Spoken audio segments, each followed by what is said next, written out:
अस्सलाम वालेकुम। आप देख रहे हैं पाक सिंह 24 न्यूज़। मैं हूं आपकी होस्ट शमाला खान। टंडो मोहम्मद खान मातली से रिपोर्ट कर रहे हैं Dost Ali. National Al Falah welfare trust Pakistan के बानी मोहम्मद अली शेख की कोशिशों से एक पुरवकार तकरीब का इनेकाद किया गया, जिसे national Al Falah welfare trust Pakistan की इंसान दोस्त टीम हर साल की तरह इस साल भी इस प्रोग्राम को पाया तकमील तक पहुँचाने में कामयाब हुई। तकरीब में न्यू मुस्लिम ख़ानदानों की गरीब मुस्तहिक 25 बालिग बच्चे और बच्चियों की इज्तिमाई शादियाँ हुई।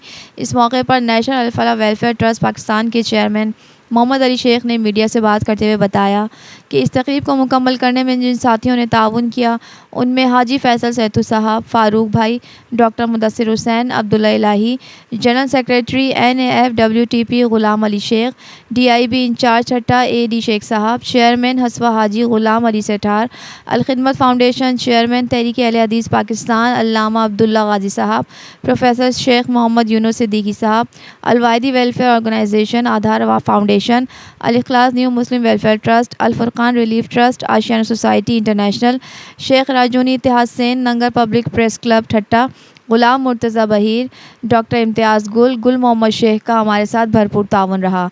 इब्राहिम शादी हॉल में 25 जोड़ों की इज्तिमाई शादियों का निकाह मौलाना मुफ्ती मोहम्मद शरीफ हिसारवी साहब ने पढ़ाने की सआदत हासिल की। शादियों में एप्का के चेयरमैन अब्दुल कुद्दूस शेख साहब और उनकी टीम, मकामी लोगों के अलावा दूर दराज इलाकों से सियासी और समाजी शख्सियात ने भरपूर शिरकत की। शादी हॉल में 2000 लोगों के लिए खाने का इंतज़ाम भी किया गया था।